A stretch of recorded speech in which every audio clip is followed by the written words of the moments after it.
নমস্কার, আপনারা দেখছেন গ্লোব টিভি, সবার পাশে সবার সাথে। গ্লোব নিউজে এখন আমি সুপর্ণা রয়েছি আপনাদের সঙ্গে। এক নজরে দেখে নেব আজকের বিশেষ বিশেষ খবর। ধান্যকুড়িয়াকে নিয়ে চিন্তা ভাবনা সরকারের। কল্পতরু উৎসব পালিত হচ্ছে কাটোয়ায়। তৃণমূল কংগ্রেসের প্রতিষ্ঠা দিবস পালন। দাম কমেছে পেঁয়াজের, খুশি ক্রেতারা। বনভোজন আদিনা ডিয়ার পার্কে। আসছি বিস্তারিত খবরে। ধান্যকুড়িয়াকে নিয়ে চিন্তা ভাবনা সরকারের। মুখ্যমন্ত্রীর নির্দেশে ধান্যকুড়িয়া আরো বেশি দর্শনীয় হেরিটেজ স্থান করা যায় কিনা তা নিয়ে চিন্তা ভাবনা সরকারের, জানালেন আলাপন বন্দ্যোপাধ্যায়। উত্তর ২৪ পরগনার বসিরহাট ২ নম্বর ব্লকের ধান্যকুড়িয়া গ্রাম পঞ্চায়েতের ধান্যকুড়িয়া বহু প্রাচীন নিদর্শন, সংস্কৃতির ইতিহাসে আষ্টে পৃষ্ঠে জড়িয়ে রয়েছে। ইতিমধ্যে ধান্যকুড়িয়ার গাইন গার্ডেনকে হেরিটেজ ঘোষণা করেছে রাজ্য সরকার। এরপর আরো দর্শনীয় স্থান রয়েছে যা রাজ্য ছাড়িয়ে ভিন রাজ্য, এমনকি বিদেশি পর্যটকদের কাছে আকর্ষণের কেন্দ্রবিন্দু। এখানে ছোট বড় শুটিং এর জায়গা হিসেবে ধান্যকুড়িয়া বিশেষ স্থান করে নিয়েছে। তার মধ্যে গোলাম বিবি সাহেব, লালুই বেঙ্গলির মতো সিনেমা, অন্যদিকে শঙ্খচিল, ঋতুপর্ণ ঘোষের শেষ ছবি চোখের আলোর শুটিং এই ধান্যকুড়িয়াতেই হয়েছিল।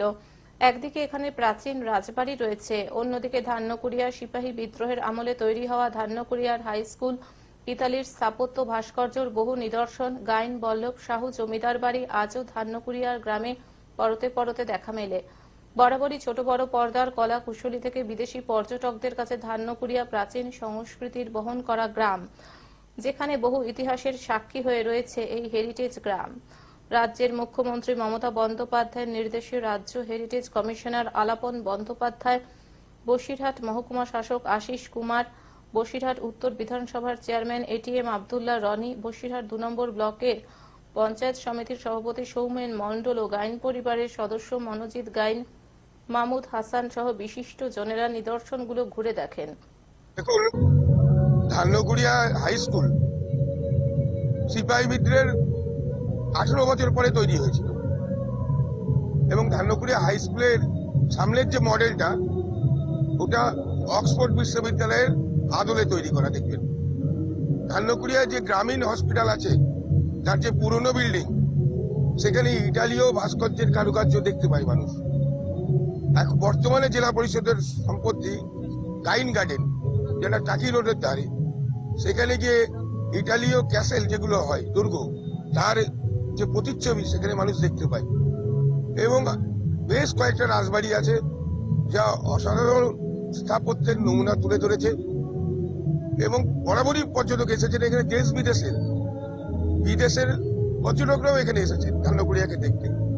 এখানে বহু সিনেমার শুটিং হয়েছে, এমনকি বিদেশি সিনেমারও এখানে শুটিং হয়েছে। একই সঙ্গে ধান্যকুড়িয়ার বর্তমান যে পঞ্চায়েত, তার যে উদ্ভাবনী শক্তি, ধান্যকুড়িয়া সত্যজিৎ রায় পার্ক নির্মাণ করা, ফুটবল প্রশিক্ষণ শিবিরকে তৈরি করা, ধান্যকুড়িয়া উৎসব তৈরি করা, অর্থাৎ ঐতিহ্য সংস্কৃতির সঙ্গে বর্তমান জমানার তাল মিলিয়ে চলার যে গতি, সেটা ধান্যকুড়িয়া গ্রাম পঞ্চায়েতের পক্ষ থেকে আমরা সকলে মিলে, এলাকার মানুষ সেই আঙ্গিকে কাজ করে চলেছে লক্ষ্যমাত্রা রেখে। দেখুন, ধান্যকুড়িয়া উৎসব গত বছর শুরু হয়েছে, এবছরে যা অভাবনীয় সাড়া পেয়েছি আমরা, তাতে আমরা অভিভূত। যাতে হেরিটেজ করা যায় তার জন্য সরেজমিনে খতিয়ে দেখলেন। পাশাপাশি পর্যটকদের কাছে আরো বেশি আকর্ষণীয় করতে অতিরিক্ত অর্থ বরাদ্দ করার চিন্তাভাবনা করেছে রাজ্য সরকার, এমনটাই জানালেন রাজ্য হেরিটেজ কমিশনার। আন্তর্জাতিক পরিচালক গৌতম ঘোষ বলেছিলেন, ধান্যকুড়িয়াকে আরো বেশি আকর্ষণীয় করে গড়ে তুললে এর প্রাচীন ইতিহাস, স্থাপত্য, ভাস্কর্য, সংস্কৃতি বিশ্বের মানচিত্রে বিশেষ জায়গা করে নিতে পারবে। মানে ছোট পর্দা, বড় পর্দা, এইসব কলাগুলো এখান থেকে তো ওঠে, আস্তে আস্তে ওঠে। সেই ইচ্ছে থাকতে হয়। তবে সব থেকে বেশি হচ্ছে অধ্যাবসায়। রাতারাতি আমি বিখ্যাত হব এটা করলে একদিন হলে সে কিন্তু বেশি দিন টেকে না। যার অধ্যবসায় রয়েছে, যার পরিশ্রম রয়েছে, যে সত্যিকারের শিক্ষা লাভ করে এক একটি মাধ্যমকে, তারাই কিন্তু দীর্ঘজীবী হয়। বসিরহাট থেকে শ্যাম বিশ্বাসের রিপোর্ট, গ্লোব নিউজ। কল্পতরু উৎসব পালিত হচ্ছে কাটোয়ায়। সোমবার তৃণমূল কংগ্রেসের প্রতিষ্ঠা দিবসের পাশাপাশি কল্পতরু উৎসব পালিত হচ্ছে পূর্ব বর্ধমান জেলার কাটোয়া ২ নম্বর ব্লকের অগ্রদ্বীপ অঞ্চলের মাখালতোর উচ্চ বিদ্যালয়ের মাঠে। তৃণমূল কংগ্রেসের প্রতিষ্ঠা দিবস উপলক্ষে কাটোয়া ২ নম্বর ব্লকের অগ্রদ্বীপ অঞ্চল তৃণমূল কংগ্রেসের পক্ষ থেকে পদযাত্রা, স্বেচ্ছায় রক্তদান শিবির ও সাংস্কৃতিক অনুষ্ঠান করা হল মাখালতোর উচ্চ বিদ্যালয়ের মাঠে। পদযাত্রা, রক্তদান শিবির ও সাংস্কৃতিক অনুষ্ঠান এবার 14 বছরে পড়ল। প্রথমে একটি পদযাত্রা অনুষ্ঠিত হয়। এই পদযাত্রায় পা মেলায় তৃণমূলের কর্মী ছাড়াও সাধারণ মানুষেরা। দলীয় পতাকা উত্তোলন করা হয়। এরপর অনুষ্ঠান মঞ্চে কেক কাটার মাধ্যমে দলের জন্মদিন পালন করা হয়। উপস্থিত ছিলেন পূর্ব বর্ধমান জেলা তৃণমূল কংগ্রেসের সভাপতি তথা বিধায়ক রবীন্দ্রনাথ চ্যাটার্জি, দাইহাট পৌরসভার চেয়ারম্যান প্রদীপ কুমার রায়, কাটোয়া ২ নম্বর ব্লক তৃণমূল কংগ্রেসের সভাপতি পিন্টু মণ্ডল, কাটোয়া ২ নম্বর পঞ্চায়েত সমিতির সভানেত্রী শুভ্রা বর্মন, কাটোয়া ২ নম্বর পঞ্চায়েত সমিতির সহ সভাপতি রাজীব চ্যাটার্জি, জেলা পরিষদের সদস্য নিতাই সুন্দর মুখার্জি, দাইহাট শহর তৃণমূল কংগ্রেসের সভাপতি রাধানাথ ভট্টাচার্য সহ অন্যান্যরা। এই উপলক্ষে একটি রক্তদান শিবির অনুষ্ঠিত হচ্ছে। এই শিবিরে এলাকার বহু মানুষ রক্তদান করেন। রক্তদান আন্দোলনের কর্মী জয়দেব দত্ত রক্তদাতাদের উৎসাহিত করতে উপস্থিত ছিলেন। অনুষ্ঠান দেখতে আসা মানুষদের জন্য দুপুরে খিচুড়ি, তরকারি, চাটনি খাওয়ানো হয় দলের পক্ষ থেকে। দলের প্রতিষ্ঠা দিবস উপলক্ষে 2 দিন ব্যাপী সাংস্কৃতিক অনুষ্ঠানের আয়োজন করা হয় মাখালতোর উচ্চ বিদ্যালয়ের মাঠে। মমতা বন্দ্যোপাধ্যায়ের স্বপ্নের করা তৃণমূল কংগ্রেসের শুভ সূচনা করেছিলেন আজকে 1 জানুয়ারি 1998 সালে। তার সূত্র ধরে কাটোয়া 2 নম্বর ব্লক তৃণমূল কংগ্রেসের পক্ষ থেকে আমরা অগ্রদ্বীপ অঞ্চলে আজকে এবং কালকে বিভিন্ন অনুষ্ঠানের মধ্য দিয়ে অতিবাহিত করি। এটা শুধু আজকে নয়, সেই 2098 সালের পর থেকে আজকের দিনটিকে আমরা স্মরণ করে রাখার জন্য বিভিন্ন অনুষ্ঠান পরিচালনা করি। আমাদের সকালে প্রভাত ফেরি শুরু হয়েছে, তারপরে শ্রী শ্রী রামকৃষ্ণ দেবের কল্পতরু অনুষ্ঠান যা আমরা এখানে করেছি। সাথে সাথে আমাদের ব্লাড ডোনেশন ক্যাম্প 10টা থেকে শুরু হয়েছে। প্রচুর যুবক যুবতী স্বেচ্ছায় রক্তদান করছেন। আমাদের দুপুরের মধ্যাহ্ন ভোজন, পদাবলী কীর্তন আছে। আমরা সন্ধ্যা 6:30টার সময় পুলিকা গঙ্গাধর মণ্ডলের পরিবেশিত গান আজকে আমাদের হবে এবং আগামী কালকেও সকাল 10টার সময় কবি গান এবং সন্ধ্যে 7টায় নৃত্যানুষ্ঠান এবং রাত্রি 8টায় বাবা পঞ্চানন সম্প্রদায় কর্তৃক পরিবেশিত লোকগীতি দিয়ে আমাদের প্রোগ্রাম শেষ হবে। কাটোয়া থেকে রাহুল রায়ের রিপোর্ট, গ্লোব নিউজ। তৃণমূল কংগ্রেসের প্রতিষ্ঠা দিবস পালন। তৃণমূল কংগ্রেসের প্রতিষ্ঠা দিবস উপলক্ষে আসানসোল রাহালেন টিএমসি পার্টি অফিসে পতাকা উত্তোলন করলেন রাজ্যের মন্ত্রী মলয় ঘটক। এছাড়াও উপস্থিত ছিলেন জেলা সভাপতি নরেন্দ্রনাথ চক্রবর্তী সহ আরো অনেকে। প্রতিষ্ঠা দিবস উপলক্ষে জাগো বাংলা নামে একটি স্টলের উদ্বোধন করেন রাজ্যের মন্ত্রী মলয় ঘটক ও নরেন্দ্রনাথ চক্রবর্তী। এরপর একটি বইয়েরও উদ্বোধন করা হয়। মাননীয় মুখ্যমন্ত্রী 2017 সালের 7ই এপ্রিল তিনি পুলিশ লাইন ময়দানে এসেছিলেন এবং ঘোষণা করেছিলেন যে বর্ধমান জেলা ভেঙে 2টো ভাগ হচ্ছে, বর্ধমান পূর্ব এবং বর্ধমান পশ্চিম, আর বর্ধমান পশ্চিম জেলার হেডকোয়ার্টার হবে আসানসোল। আজকে ডিএম আসানসোলে বসে, পুলিশ কমিশনার আসানসোলে বসে। আজকে কিন্তু দৌড়াতে হয় না বর্ধমানে 100-150 কিলোমিটার দূরে। তাই আসানসোলের মানুষের যে চাহিদা একের পর এক কিন্তু পূরণ করেছেন আমাদের মাননীয় মুখ্যমন্ত্রী। তাই 2024-এ যে লড়াই আমাদের সামনে আসছে, সেই লড়াইয়ে আসানসোলের মানুষকে একজোট করার দায়িত্ব কিন্তু আমাদের তৃণমূল কংগ্রেসের। 74টা 75টা প্রকল্প তিনি করে দিয়েছেন সাধারণ মানুষের জন্য। আজকে আমাদের রাজ্যে বিনা পয়সায় রেশন দেওয়া হয়, যেটা ভারতবর্ষের কোনো রাজ্যে দেওয়া হয় না।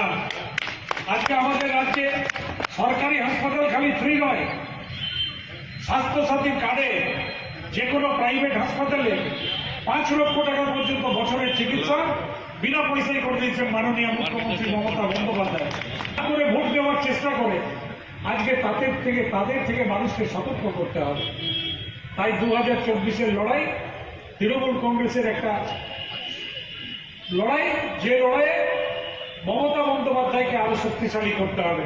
প্রতিষ্ঠা দিবস উপলক্ষে কেক কেটে জন্মদিন পালন করা হয়। তারপর পায়রা উড়িয়ে প্রতিষ্ঠা দিবসটি পালন করা হয়। মানুষকে এই আজকের এই সভা সুন্দরভাবে সঞ্চালনা করার জন্য। মঞ্চে উপবিষ্ট আছেন আমাদের দিনের কর্মীরাও আজকে এসছেন। প্রত্যেককে দলীয় প্রতিষ্ঠা দিবস 27তম দলীয় প্রতিষ্ঠা দিবস উপলক্ষে প্রত্যেককে আন্তরিক অভিবাদন জানাই, নমস্কার জানাই। আজ তৃণমূল কংগ্রেস 27 বছরে পা দিল।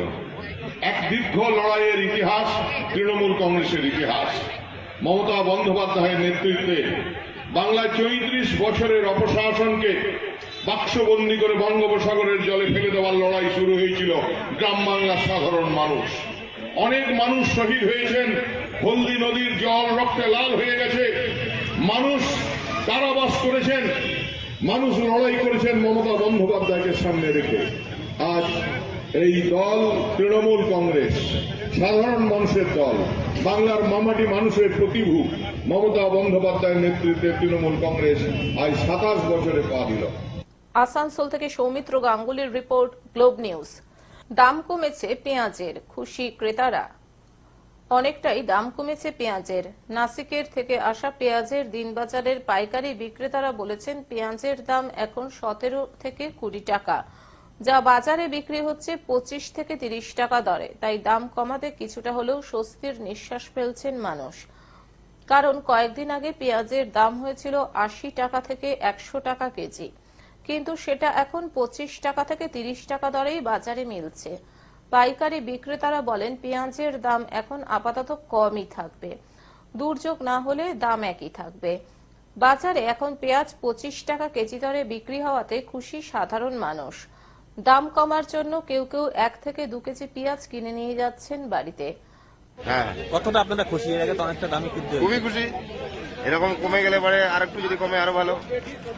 এখন কত করে কিনছেন? 30 টাকা কিলো। এর আগে কত করে কিনছেন? এর আগে 50 টাকা, 60 টাকা।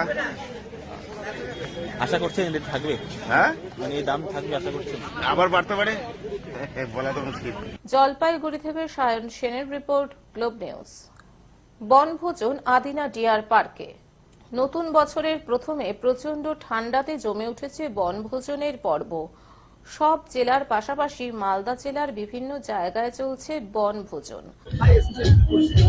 আদিনা ফরেস্টে এসেছি, সবাই মিলে পিকনিক করে আনন্দ করবো বলে। আনন্দে মেতে উঠেছে সবাই।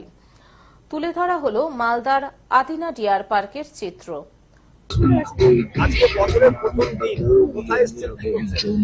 আজকে বছরের প্রথম দিনে আমরা সবাই মিলে একত্রিত হয়েছি আদিনা ডিয়ার ফরেস্টে এসে। আজকে আমাদের এটা খুব ভীষণ আনন্দের দিন, কারণ আমরা একটা বছর পেরিয়ে এসেছি। নতুন বছর, নতুন সেলিব্রেশন, নতুন সঙ্গী সাথী, সবার সাথে আজকে হই হুল্লোড় করে দিনটাকে নতুন ভাবে আরো সুন্দর করে এই বর্ষবরণ উৎসবটা যেন আমরা সেলিব্রেট করতে পারি, এটাই আশা রাখছি। মালদা থেকে অভিষেক দাসের রিপোর্ট, গ্লোব নিউজ। এখন থেকে গ্লোব টিভি দেখুন আপনার স্মার্টফোনেও। গুগল প্লে স্টোর অথবা অ্যাপল স্টোর থেকে ডাউনলোড করুন গ্লোব টিভি লাইভ অ্যাপ এবং জিও টিভি অ্যাপ। এছাড়াও জিও ফাইবারেও গ্লোব টিভি দেখুন 1457 নম্বরে। আজকের মতন গ্লোব নিউজ এখন এই পর্যন্তই। দেখতে থাকুন গ্লোব টিভি, সবার পাশে সবার সাথে। নমস্কার।